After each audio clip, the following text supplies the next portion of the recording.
When it comes to video games, most people can't agree on what's right and what's wrong and what's supposed to be number one and what's not. But if there's one thing we can't debate on, it's our own personal gaming memories.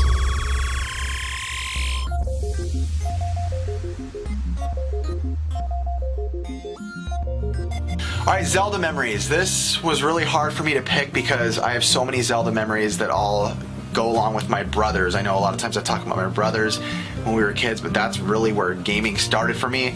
Zelda 1 definitely was the first one we played as the original, and my god, it set the standards high. I remember playing it, and it was actually me playing it. I remember just being with my brothers looking behind me, actually over my shoulders. It was in the middle of the day, actually, which I don't play games much in the day anymore, unless I'm at work, actually. But I just remember feeling like a sense of adventure, which was really cool because I actually played Metroid before I played Zelda, and Metroid was the first time I got like this sense of adventure, but Zelda did something new with it. I feel like from the top-down view, I felt like I had more areas to go, even though I don't know what was technically true, but I feel like from that top-down angle, being able to just scroll through different levels or different parts of the world felt amazing. And years later, you know, we played Zelda 2, which was fantastic. I loved the game. I love the fact that the side-scrolling came along. I'm a huge side-scrolling fan, and that did so much for me.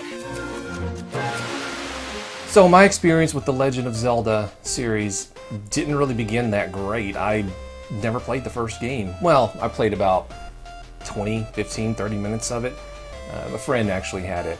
And at the time, I was mainly into games like Mario, side-scrolling platforming games. This overhead exploration, don't exactly know where to go sort of game didn't register in my brain, didn't get it, didn't like it. Maybe if I had spent a little bit more time playing the game, it could have grown on me, but at the time, I just didn't like it. The truth, I've probably only beat like completely. I've only beaten 2 Zelda games. One of them being Ocarina of Time. Such a great game. I'll never forget the songs. Kokiri Forest.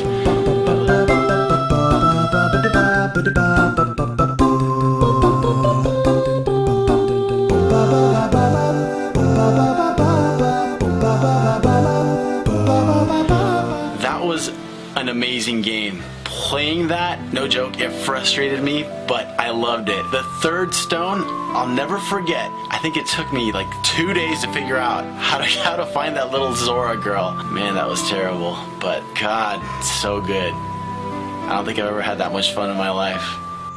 I remember picking up Majora's Mask from an old bookstore.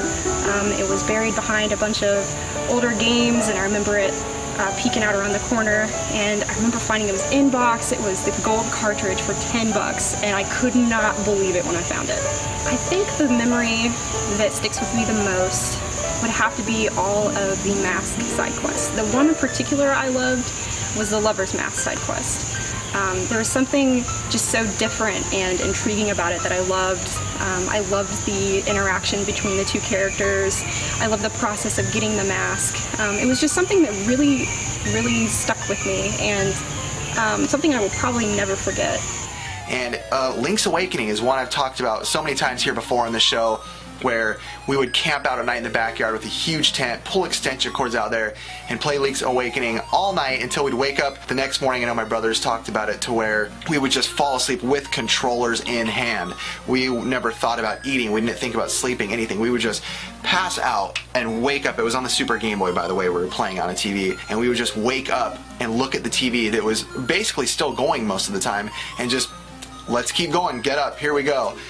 Another game, the other Zelda game I like is Twilight Princess. I know Twilight Princess had a bit of a dark tone, but there was just something so different about Majora's Mask that really set it apart from all the other Zeldas. It was, you know, it was very stressful. You know, you've only got 3 days, more or less. Obviously, you have the Ocarina, which can, you know, have you go back and slow down time. But just that whole mechanic of it, you know, it was a little rushed, but it was different. It was something that you were, you know, fighting against. You're constantly seeing this huge moon, like, you know, hanging above you or running around. Like, how haunting is that? You know, you're trying to hurry, you hear the music get faster. I mean, I remember being, not only was I stressed with the alien side quest, but the game overall, you know, you're just like, oh my gosh, you know, am I gonna make it in time? And I love that. I'll never forget this game because I was actually waiting outside the store when it came out with Baby Bjorn with my little boy on there because I really wanted to play it. I think we were waiting for the Wii to come out and that Zelda game. Finally, I brought it home, unwrapped it, sat on my little glider chair with my kid. I think he was up that entire game. Poor kid's probably destined to be a Zelda fan. Amazing game. I love everything about it. How you turn into a wolf. I mean, bizarre but awesome. Great graphics. Storyline, it was weird but so good. But I'll just never forget the time with my son. It was just insane how much time I had back in the day. That's probably the first game I can say I beat with my son. Awesome. And it wasn't until an issue of Nintendo Power came out. And this is when the Super Nintendo was just about coming out or just came out. But there was an issue of Nintendo Power where they were talking about some of the upcoming games. One of those was Zelda 3. At the time, A Link to the Past was called Zelda 3. And I saw the screenshots, and I was like, holy crap, this looks amazing. And I remember just thinking to myself, I really want to play this game. Just the look of the environments and the story that they were giving on the game, it just really kind of piqued my curiosity. So when the game actually came out, I rented it. Fell in love. When you wake up, when you start the game and you wake up, your uncle's calling in a training, and you gotta sneak into the castle. Man, that was the first time I had played a video game where I felt like I was actually going on this big adventure.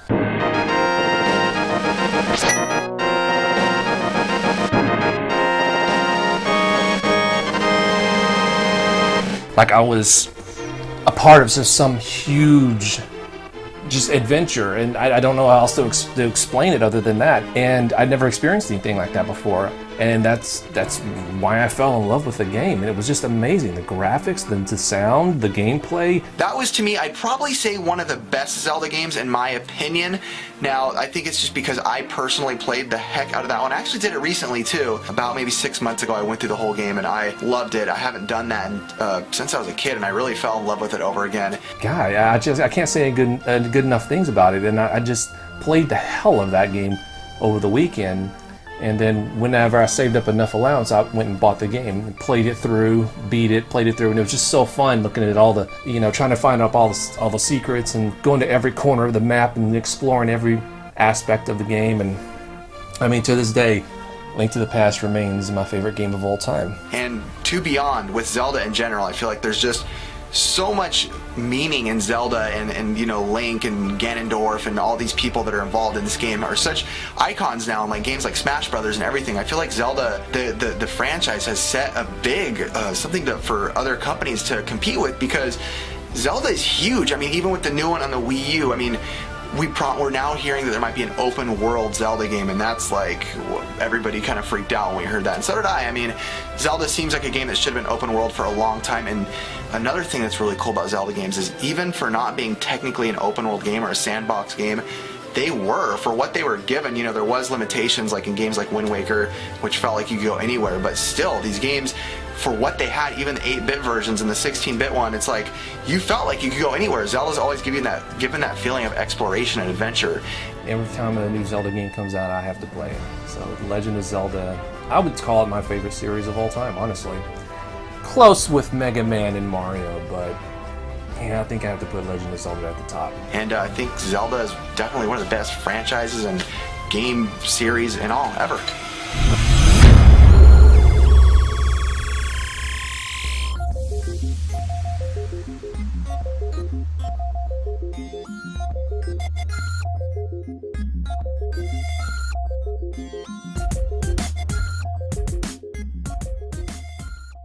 Alright, so I'm going to do one more just in case you don't want to have me talking about balls.